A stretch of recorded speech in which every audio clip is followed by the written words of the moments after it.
वानरराज का बदला।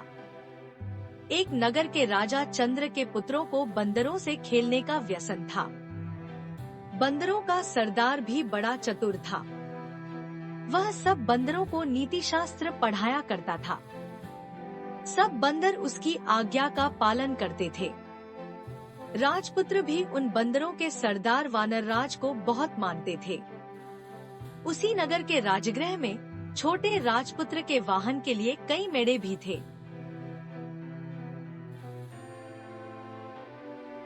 उनमें से एक मेढ़ा बहुत लोभी था। वह जब जी चाहे तब रसोई में घुसकर सब कुछ खा लेता था। रसोइये उसे लकड़ी से मारकर बाहर निकाल देते थे। वानरराज ने जब यह कलह देखा तो वह चिंतित हो गया। उसने सोचा, यह कलह किसी दिन सारे बंदर समाज के नाश का कारण हो जाएगा। कारण यह कि जिस दिन कोई नौकर इस मेढ़े को जलती लकड़ी से मारेगा, उसी दिन यह मेढ़ा घुड़साल में घुसकर आग लगा देगा। इससे कई घोड़े जल जाएंगे। जलन के घावों को भरने के लिए बंदरों की चर्बी की मांग पैदा होगी। तब हम सब मारे जाएंगे। इतनी दूर की बात सोचने के बाद उसने बंदरों को सलाह दी कि वे अभी से राजगृह का त्याग कर दें। किंतु उस समय बंदरों ने उसकी बात को नहीं सुना। राजगृह में उन्हें मीठे मीठे फल मिलते थे। उन्हें छोड़कर वे कैसे जाते? उन्होंने वानरराज से कहा कि बुढ़ापे के कारण तुम्हारी बुद्धि मंद पड़ गई है। हम राजपुत्र के प्रेम व्यवहार और अमृत समान मीठे फलों को छोड़कर जंगल में नहीं जाएंगे। वानरराज ने आंखों में आंसू भरकर कहा, मूर्खो, तुम इस लोभ का परिणाम नहीं जानते। यह सुख तुम्हें बहुत महंगा पड़ेगा। यह कहकर वानरराज स्वयं राजगृह छोड़कर वन में चला गया। उसके जाने के बाद एक दिन वही बात हो गई जिससे वानरराज ने वानरों को सावधान किया था। एक लोभी मेढ़ा जब रसोई में गया तो नौकर ने जलती लकड़ी उस पर फेंकी। मेढ़े के बाल जलने लगे। वहां से भागकर वह अश्वशाला में घुस गया। उसकी चिंगारियों से अश्वशाला भी जल गई। कुछ घोड़े आग से जलकर वहीं मर गए। कुछ रस्सी तुड़ाकर शाला से भाग गए। तब राजा ने पशु चिकित्सा में कुशल वैद्यों को बुलाया और उन्हें आग से जले घोड़ों की चिकित्सा करने के लिए कहा। वैद्यों ने आयुर्वेद शास्त्र देखकर सलाह दी कि जले घावों पर बंदरों की चर्बी की मरहम बनाकर लगाई जाए। राजा ने मरहम बनाने के लिए सब बंदरों को मारने की आज्ञा दी। सिपाहियों ने सब बंदरों को पकड़कर लाठियों और पत्थरों से मार दिया।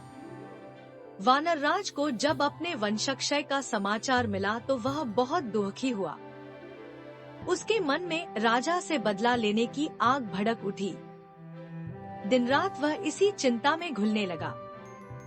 आखिर उसे एक वन में ऐसा तालाब मिला जिसके किनारे मनुष्यों के पद चिन्ह थे। उन चिन्हों से मालूम होता था कि इस तालाब में जितने मनुष्य गए सब मर गए, कोई वापस नहीं आया। वह समझ गया कि यहाँ अवश्य कोई नरभक्षी मगरमच्छ है। उसका पता लगाने के लिए उसने एक उपाय किया। कमल नाल लेकर उसका एक सिरा उसने तालाब में डाला और दूसरे सिरे को मुख में लगाकर पानी पीना शुरू कर दिया। थोड़ी देर में उसके सामने ही तालाब में से एक कंठार धारण किए हुए मगरमच्छ निकला। उसने कहा, इस तालाब में पानी पीने के लिए आकर कोई वापस नहीं गया। तूने कमल नाल द्वारा पानी पीने का उपाय करके विलक्षण बुद्धि का परिचय दिया है। मैं तेरी प्रतिभा पर प्रसन्न हूँ। तू जो वर मांगेगा मैं दूंगा। कोई सा एक वर मांग ले।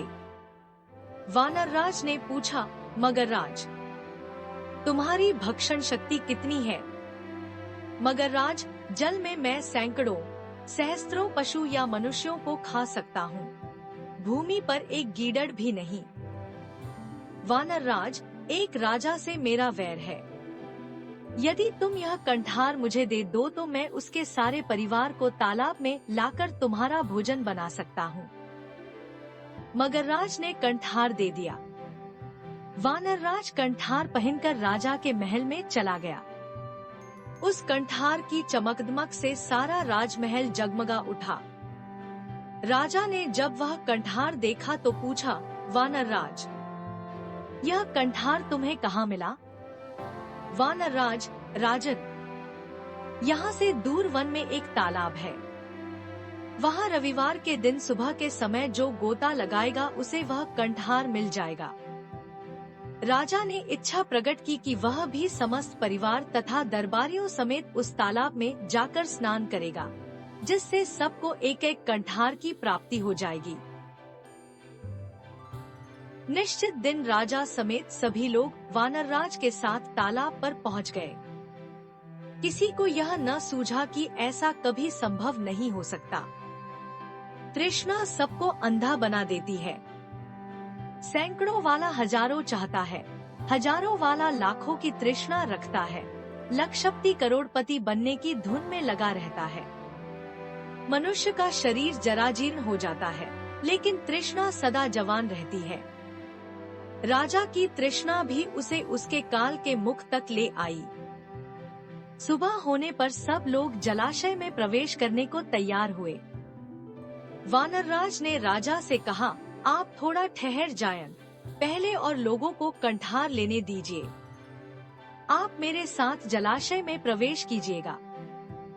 हम ऐसे स्थान पर प्रवेश करेंगे जहां सबसे अधिक कंठार मिलेंगे। जितने लोग जलाशय में गए सब डूब गए, कोई ऊपर न आया। उन्हें देरी होती देख राजा ने चिंतित होकर वानरराज की ओर देखा। वानरराज तुरंत वृक्ष की ऊंची शाखा पर चढ़कर बोला, महाराज, तुम्हारे सब बंधु बांधवों को जलाशय में बैठे राक्षस ने खा लिया है। तुमने मेरे कुल का नाश किया था, मैंने तुम्हारा कुल नष्ट कर दिया। मुझे बदला लेना था, ले लिया।